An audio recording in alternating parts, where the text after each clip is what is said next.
In the pre-departure phase, trainees and their families learn about the host country, including its language, norms, and business practices.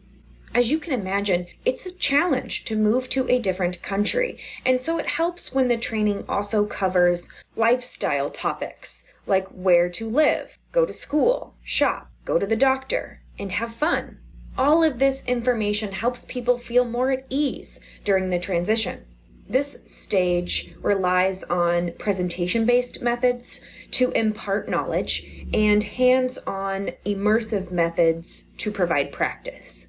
The design of the pre-departure phase depends on a number of variables, including cultural novelty, the degree of similarity between the two countries, job novelty, the degree of similarity between the job in the home country and the job in the host country, and the degree of interaction that is required between expats and host country employees.